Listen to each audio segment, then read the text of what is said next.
Alright, so this is the second episode of Midnight Poppyland. I had to record it again because after reading the episodes after this one, I kind of have to take back what I said in a certain part, so I didn't want to post it and then take it back later. It had to do with dimensions of Tora, but anyways, thank you for watching the video.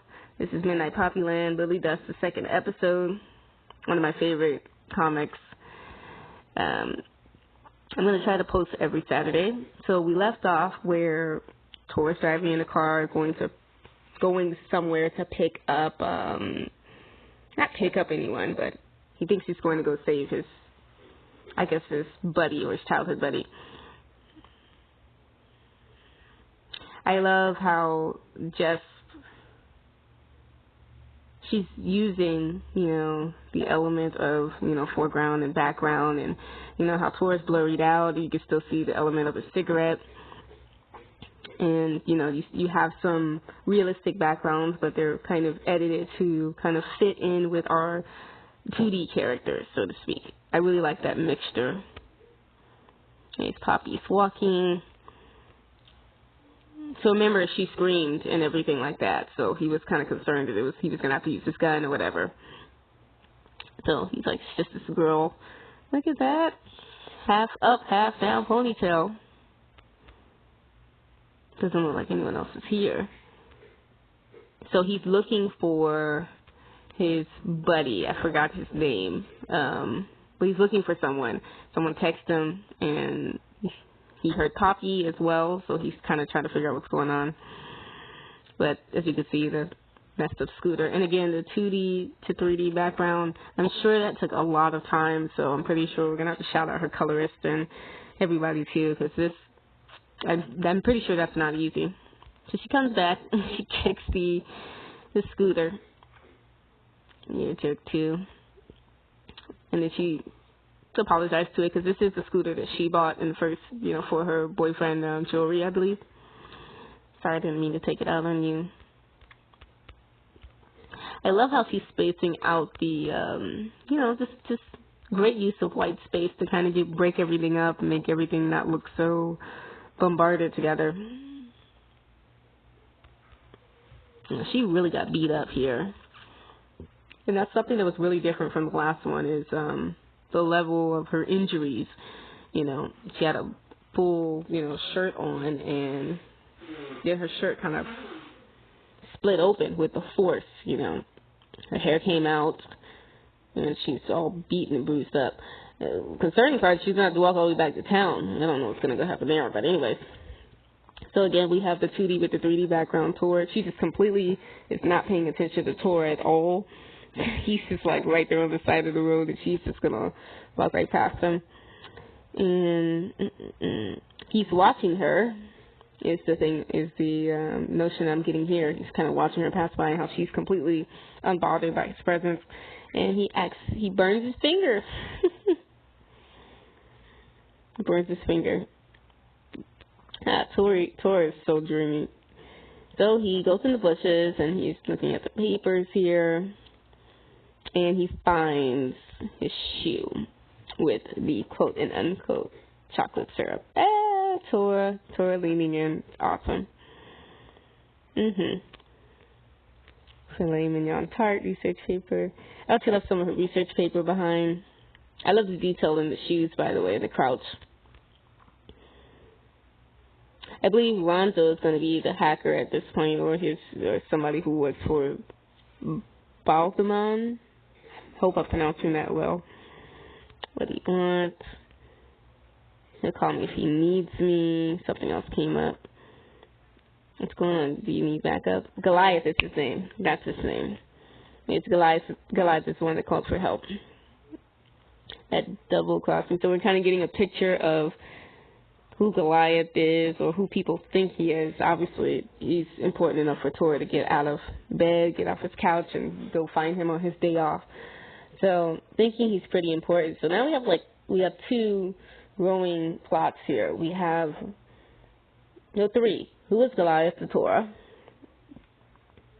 And we also have Goliath is missing. So what happens to Goliath and how is that going to influence the story? And also we have their, their little lovers situation. How is she going to make them fall in love, and everything like that. So I'm really interested to see how this storyline changed from the last storyline. I'm pretty sure it's even better.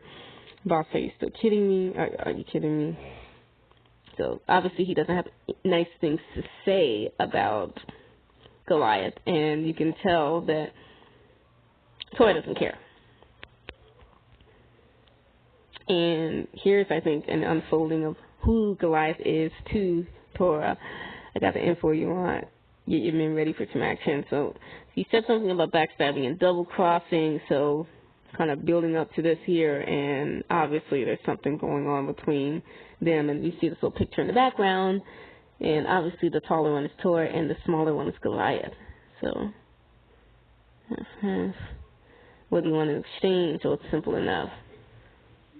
Get down now, I think it is. So you got the police. It looks like they're going to arrest Tora or something.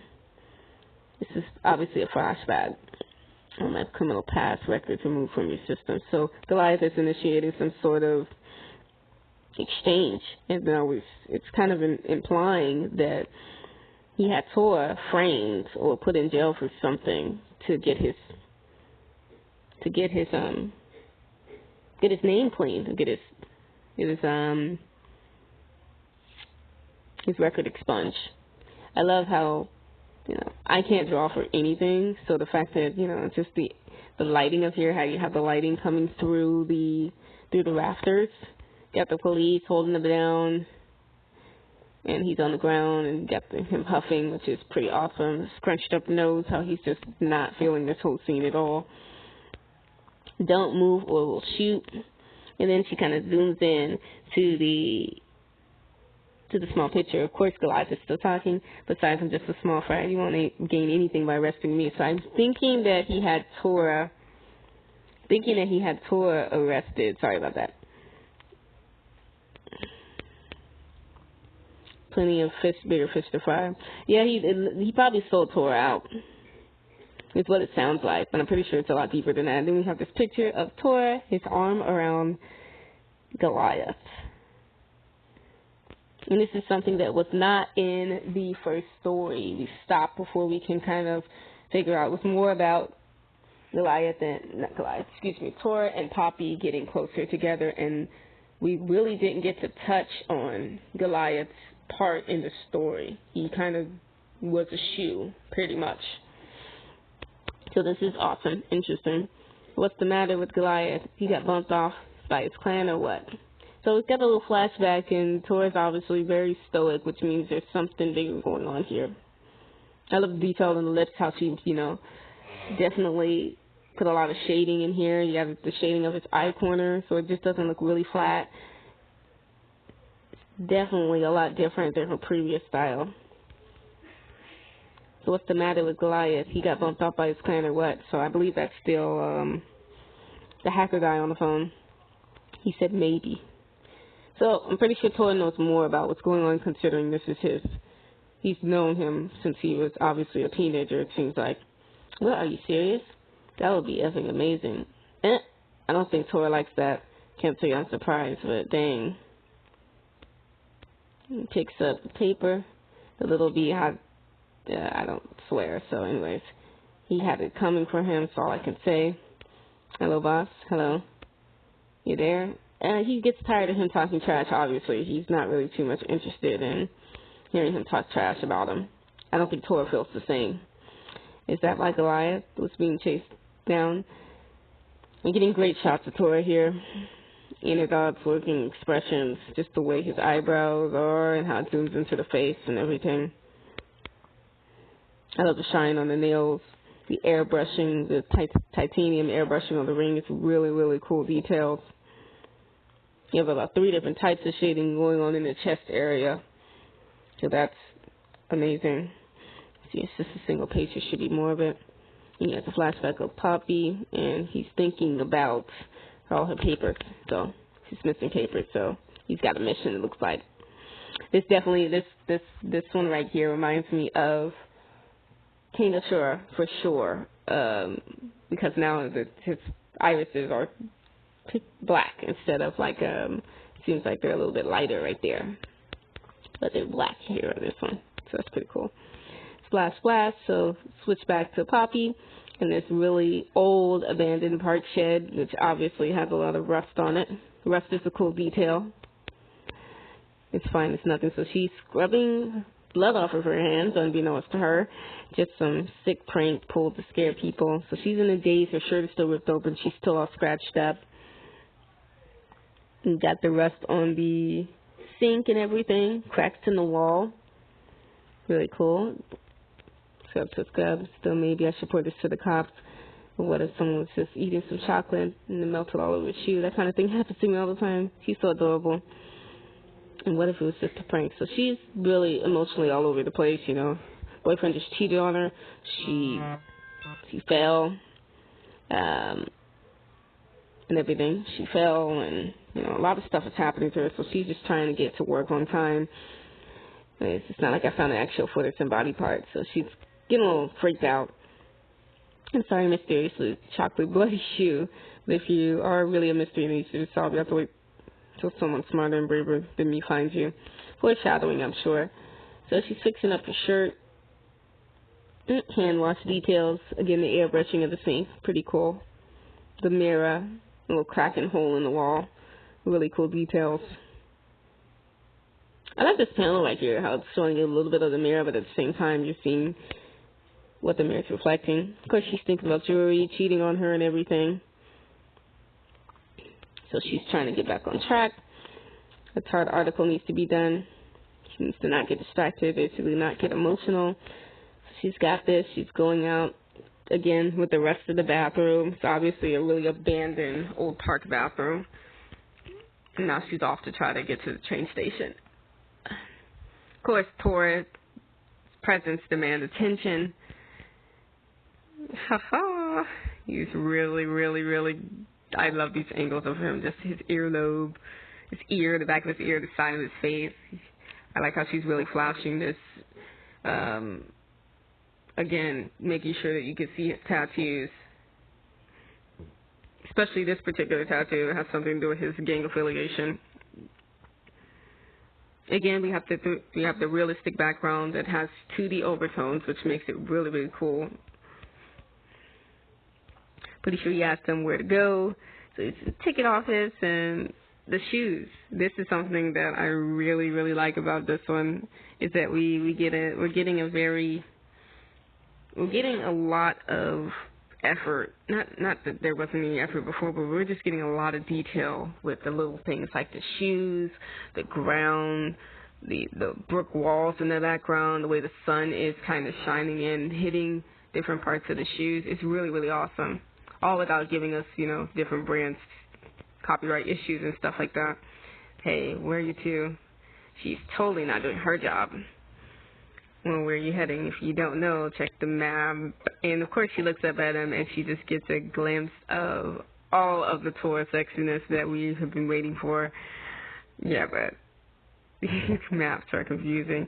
This is something that seems to be a recurring theme here, is that he's not very good with directions. He's not very good with directions at all. Forget that map. Maybe you can help me instead. Of course. So I was wondering where this girl bought tickets to. Wavy brown hair, pink and white striped shirt. She's a friend of mine, but we got separated and I can't reach her. Shoot. Okay, let's be completely honest here. We see that when we look up, we're going to have the same reaction as this lady here. Like, all words stop. This panel is gorgeous. Okay. I love the curl in her hair. How her hair is curled and got the gradient of shadow. And Tora's leaning down and just get all the Tora in your life. Peeking of his tattoos, his hoodie. Awesome, awesome, awesome, awesome panel. Everyone's reaction. I love how every female in this comic has a different body type. Not everybody has really very big breasts. You know, you have some normal-looking people, some older-looking people, some really blessed people. You know, you have people who look like Tora who are just very, very attractive. I love the difference in the body types in this one. I use them around here. Now, originally I believe she looked a lot younger, but I like the direction she went with this one. This is really cool. Again, difference in body types. Not everybody looks the same. Are you from around here? You look like you'd be up for some fun tonight. Shoot. Yes, sir. I like the wall scene. So a lot. It's a bit different than what you would normally see. You know, she's kind of giving us a glimpse of how large Tora is compared to other people. This is a really fun shot, really creative way to have this conversation.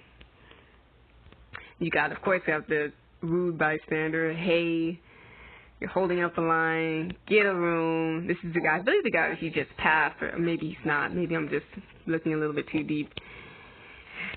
Tora back again. No one looks better in a ponytail and his hair down than Tora. That's just how I feel. If you have someone, I'll argue about it. This Tora with the ponytail is everything. Because he gives him the death glare. Yes, the death glare. I love how in certain scenes you get the black. I don't know if it's intentional, but you get the black iris. His iris never really dilates. It's always really tiny. And I don't know if that's intentional to make him look as sinister as possible, but I love this one. The gauges, you haven't really paid attention to it before, but yeah, he has gauges, he's got tattoos, he's got muscles. Yeah, it's everything. Love that. Shoots the guy in glare. He's like, yeah, he's talking all that trash in the line. I'm going to need you to calm down. Listen, I do remember seeing I'll tell you where she's headed in exchange for your number. How about that? Now, she wasn't paying attention any time before this, but now all of a sudden she's paying attention. I mean, who wouldn't be paying attention with Tora standing in front of you? Again, we're zooming in on the mouth and the nose and the chin area. Let's try it the other way around.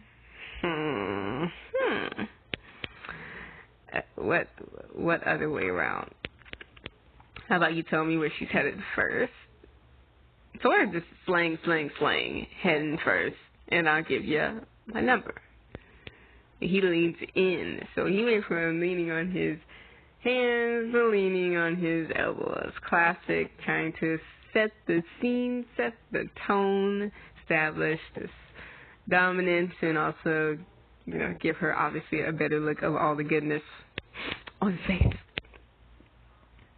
Again, we're back to the kind of brownish iris. I don't know why I'm paying so much attention to it, but it's I don't know. I don't know why it's like that, but I like it. It seems like when he gets serious and upset, the iris is black, and then when he's more calm and everything, and the iris is, you know, golden. Oh goodness, did he just go from casual to friendly to scary intense? Just like, yes, he did. He did actually. It's a red flag. Naren City, she wanted to take. Somebody's fired. You cannot give out personal information like that. You're fired, lady. And thanks, sweetheart. We're pet names now. And he takes her phone. And he added her contact and then threw the phone. Like, he just threw. I mean, come on now. He threw the phone. That should tell you. I'll call you later. I'll call you tonight. Later. I'll call you later. Hey, get to work on reporting you. Shut it over. He walks away. He obviously doesn't have much respect for phones. So Ronzo is his name. Ronzo's the hacker's name. Sure thing, boss. I can hack into the system. It'll take longer without an ID. But nothing I've never done before. Just send me a photo of the person we're checking up on. Just one thing.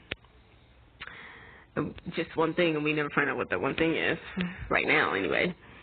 And you got Tora leaving the exit. You kind of get a grip on how tall he is. You can kind of get with the door frame. So Tora is pretty tall. This will only work if the photo. Oh, he's finishing what Ronzo said. This will only work if the photo. Back shot, back muscles. You know, yeah, I'm here for all of this. Yeah, here for all of this. You got the back muscles. He's kind of swooped over a little bit, you know, Tall people kind of lean a little bit, so we're getting tall lean. We're getting back muscles, the way it's fitting into the sweater. We're getting, this area right here. All we need is a full shot, is a full clear shot taken from the front. And of course he walks right in and Poppy is right there. Yes, we get the wood details. And of course Poppy has a really cute phone cover. Hello, it's me, Counter Lady. Oh, the Counter Lady's calling him. Excuse me. Exactly what type of sausage are you talking about? Oh, he gave her a fake number. This is something that's mentioned in the first one as well. Giving out fake numbers to the sausage people. So we got some comedy there. That's always awesome. Men who look like that are always trash. You shouldn't give them your number then. Anyways, that's the end. So we're gonna leave it on this awesome photo shot right here. Yeah, I think the black iris and the kind of gray iris. I don't think there's any merit to it. I just think it's, I don't know. I don't think it matters, but I like the details. This is the end of the second episode. I'm gonna post it. Tell me what you think in the comments. Tell me some things that you've noticed and how you feel about this new change or the extra details that have been added. If you're a huge fan and you've been watching for some time, how do you feel about the new details and the new storyline and plots that I mentioned before? How do you feel about them? All right, so I'll see you in the next video.